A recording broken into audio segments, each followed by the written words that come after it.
This morning I woke up and this is what my hair looked like. I'm super sad. It's basically one big mat.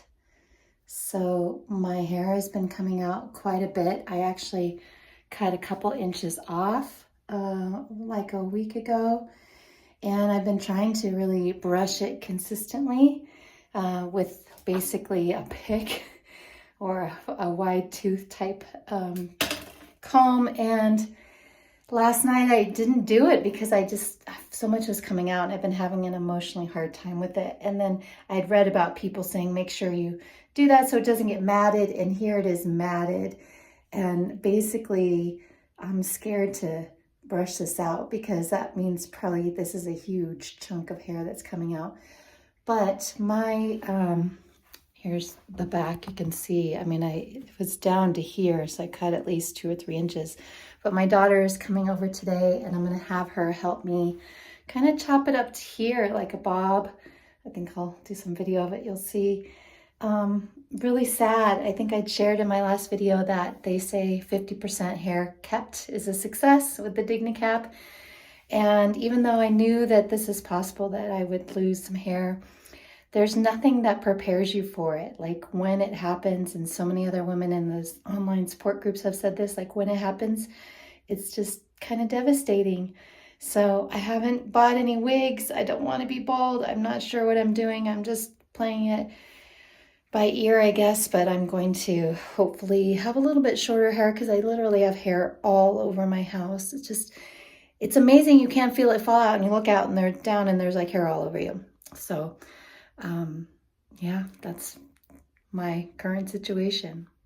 I'm just gonna brush it out, and I've got a towel down here. It's one of my Lion King towels. I used to love Lion King, or I still do. And just thought I would share it with you and see how much of this stays in or gets edited out. I know it's gonna grow back. It's just hard. Oh my God. Okay, I'm gonna wait to come to that. I know you might think this is strange, like watching this, but it makes me feel a little less alone, like sharing it. I guess, I've seen pictures of other women sharing that with their hair coming out,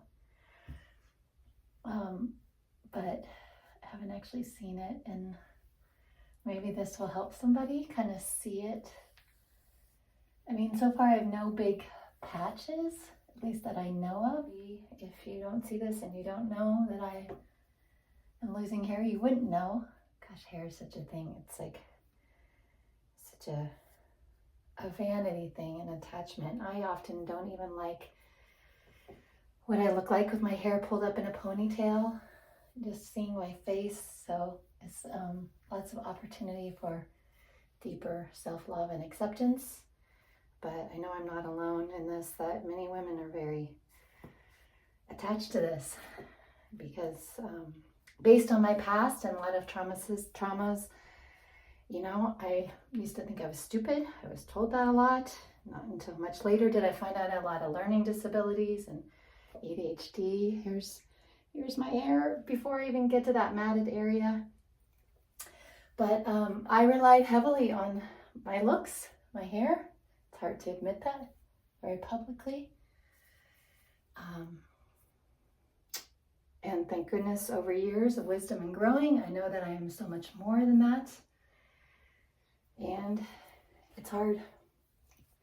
Shaving your head and being bald is a big thing. Like it's a big part, our hair is a big part of our identity, and maybe she was,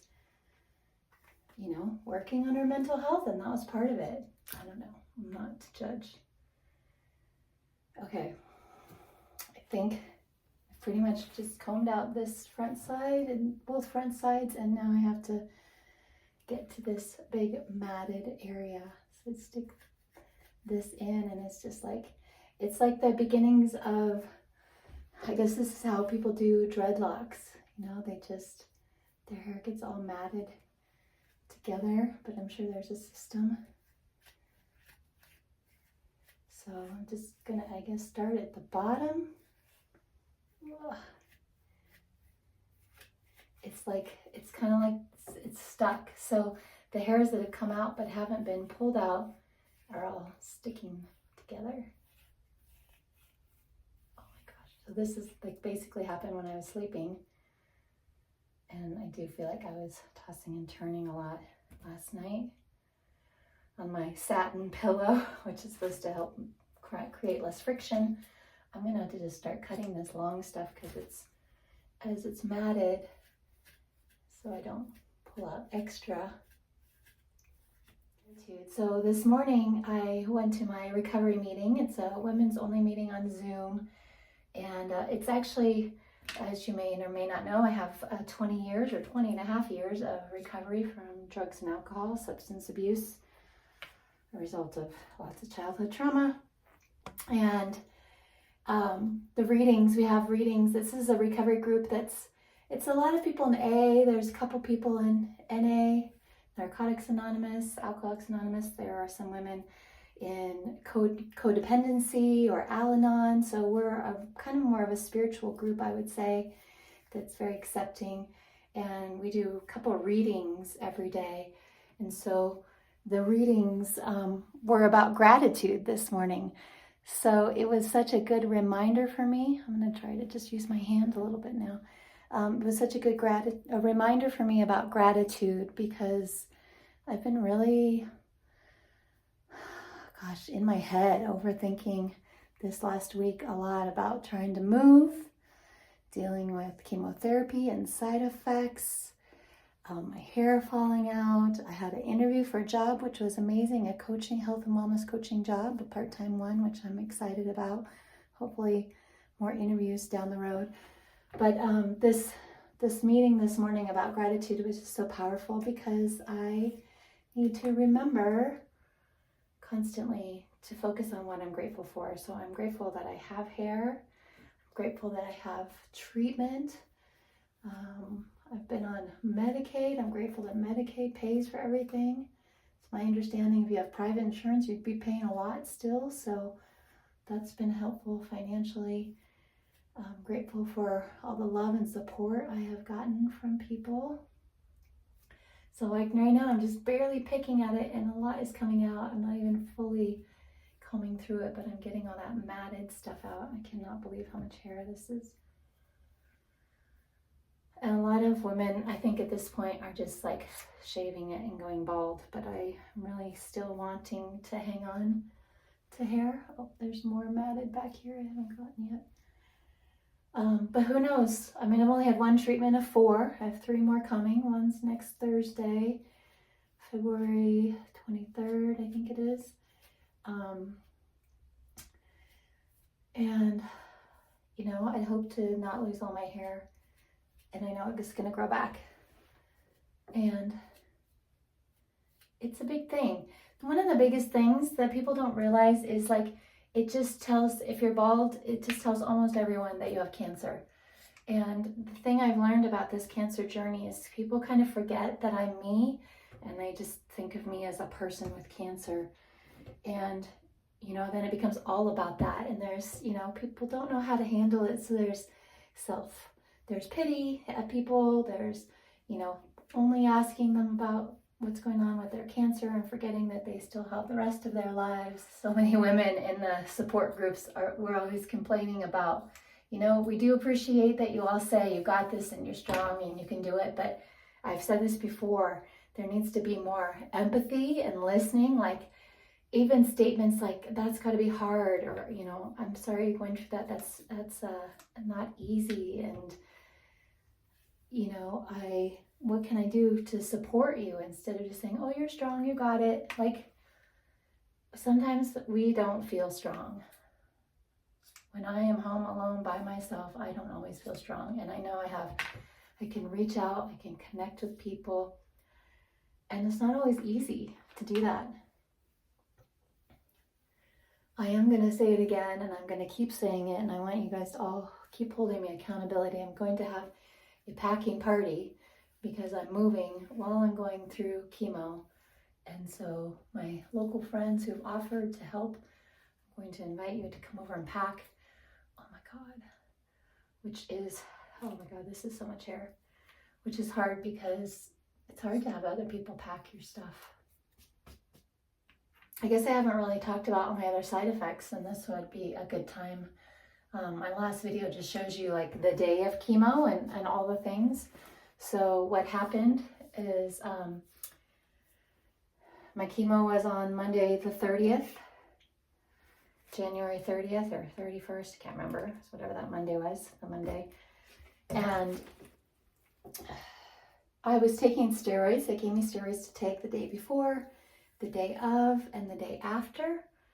And so the day after, on Tuesday, I woke up and I felt great. I was like so super excited that chemo didn't get me. I had no side effects. I was feeling amazing.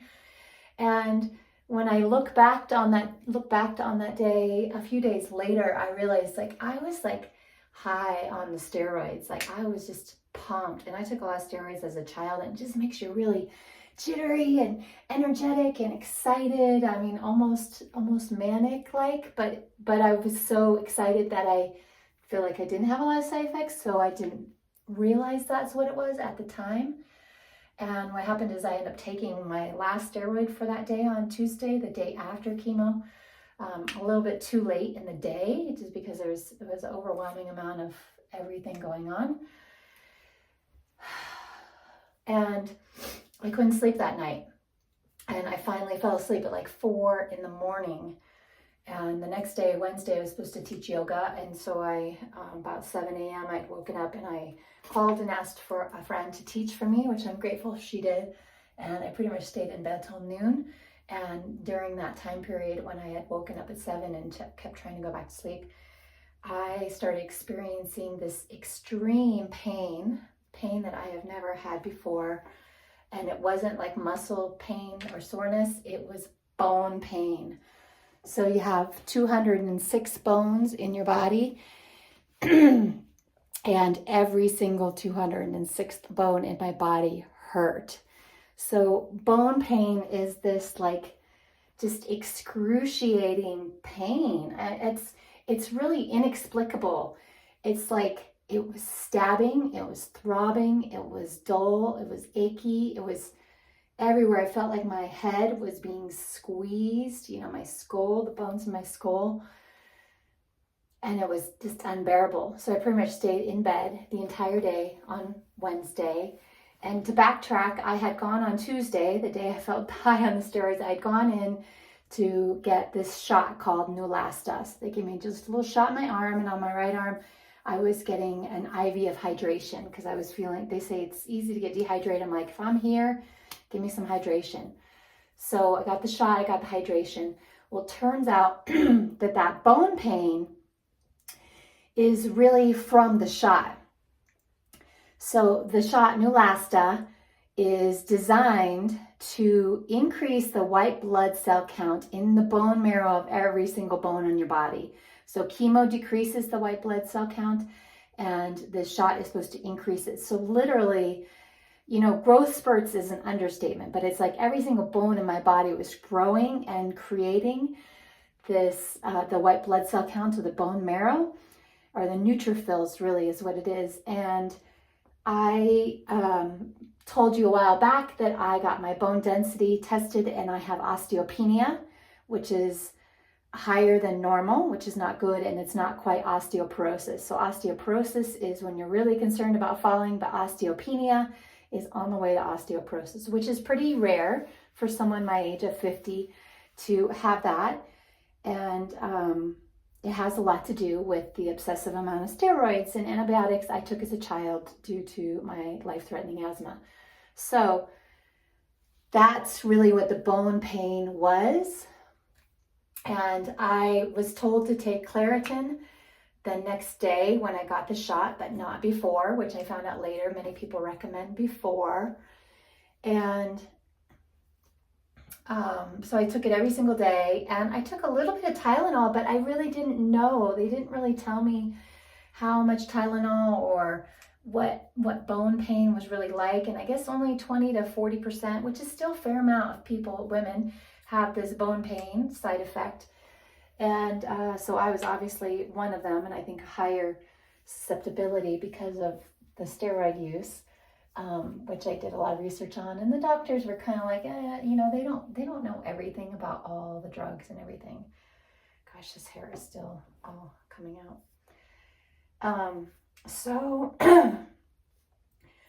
So by Friday, after I had chemo on Monday, I called the doctor's office. My regular doctor wasn't there. I talked to the nurse practitioner and I said, you know what, I think I need some narcotics or something. I can't handle this. It was a 20 out of 10 on a scale of 10 is the highest of bone pain or pain. I was a 20.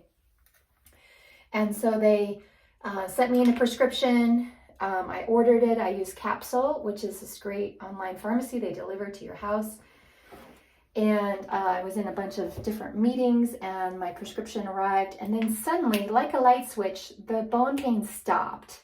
Like it had gone down a little bit starting that Friday before. Friday I'd gotten the medication. I'm getting my days and times mixed up. But I'd gotten the medication. And then when I looked at it, it was actually a steroid. And she gave me like 5 of these steroids instead of a narcotic. And I was confused. I thought it was actually one of the anti-nausea pills because I've gotten so many medications over the last few weeks. And so I didn't take it and I realized it was a steroid, but the bone pain went away. And so then I realized that I had to keep really taking that Tylenol. So was taking like 3 to 4 grams of Tylenol a day, which you have to be careful. That's the upper limit, but you have to be careful because of your liver. And so I have literally not been taking that much, but I've been taking consistent Tylenol and Tylenol PM every day since. I'm really, really grateful, back to the gratitude, that I did not have nausea. I had a little bit of nausea, but I didn't have vomiting or diarrhea or constipation, just a little bit of 2 of those that weren't bad at all, but no vomiting, and which is nice. And so my biggest side effect also has been my metal mouth. They call it metal mouth. So it feels like I'm eating metal all the time. Like I can't taste much of my food. And I've been rinsing with sea salt and baking soda, which they recommend. They recommend 2 or 3 times a day. I've probably been doing it once or twice a day. I should probably do it more. And what else? I haven't had any neuropathy issues, which I'm so grateful for. I've been spraying tea tree oil, kind of diluted on my fingernails and my toenails. I have been a nasal irrigator my whole life, call it neti in yoga. So just cleaning your nose, kind of spraying some sea salt up there. I've been doing that for 25 years or something. And so I think, I haven't really looked, but I think I'm starting to lose my nose hairs. And so it's interesting because you can get kind of congestion and some bloody nose. I haven't had a bloody nose, but that's been a process. So there's so much that I've been just trying to maintain. Oh, back to the metal mouth. I've been eating with plastic forks and spoons, which has been recommended by a lot of people as well. And taking my melatonin at night. And let's see what else. It seems like there's so much, like taking care of yourself after chemo is really a full-time job. So it's been a lot. And like I said, I've been basically combing my hair with my fingers or with this kind of pick-like comb from the beginning. I've only washed my hair twice. I had my sister help me wash it. They basically say to baby it as much as possible. So I do feel like it's definitely thinning. I'm a little nervous about pulling it up and looking to see if there's some patches. I might have my daughter help me with that later. But for the most part, like when I look at it right now, I got all that matting out. It doesn't look like I've lost hair, but I have. Look at this. This is so much hair. So I do think it's coming out like, this makes me think of Trump, a toupee or something. I do think that it's coming out evenly. So hopefully it's not patchy and it's gonna look okay. And you know, every time I just run my fingers through it, instead of the usual 1 to 2, it's like 20. And I'm not pulling it out. It's already hair that's released. It's just, again, they told us, gave us this whole instruction sheet of how to take care of your hair, that it's important to do that so that it doesn't get matted like it did last night. So I definitely won't be not doing that again. I definitely need to brush it at least twice a day, and I'm trying to just not touch it much at all because I don't want any extras to come out. So there's my vanity video about my hair, but also my side effects and what's been going on the last 2 weeks. So I have my next chemo next Thursday, like I said, and we're going to try, I guess I didn't complete that thought. You can tell I'm a tangent person. This is me with ADHD, living my life. I talked to my doctor yesterday. We had a virtual call, and I just said, look, I am not going to do that shot again. No way in hell. So if that means I don't do chemo, you let me know. And so we talked about it quite a bit, and he said, look, you could do the shot because it'll most likely be less because you've already gone through it once. So your your body has started to build those neutrophils in your bones, the bone marrow. Another option, which I brought up based on my research, is there's a Neutrogena, which is another shot that came before the Neulasta, which is like more of a daily, so it's short acting. So the one shot that I got was supposed to last for 2 weeks or so.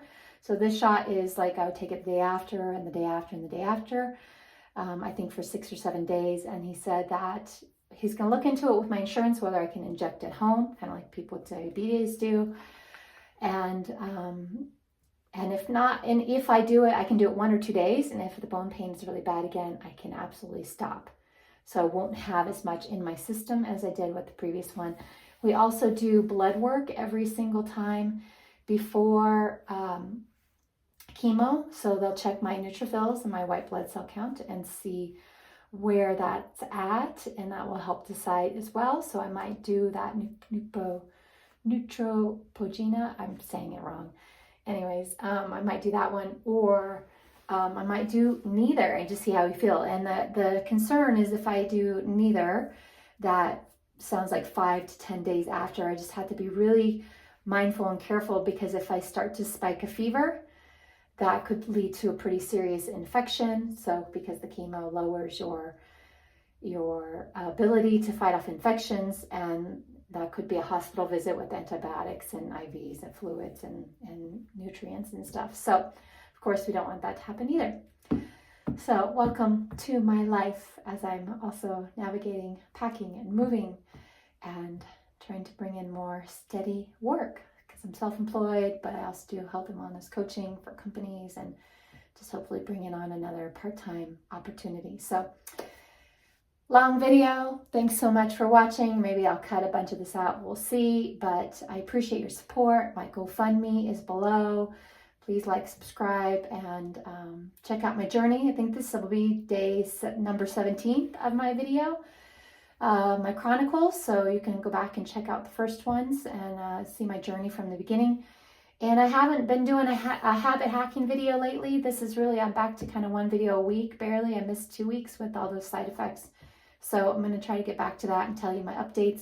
But I can tell you right now, it's the middle of February. What is it? February 18th today. And I feel like I lost about 5 or 6 weeks already.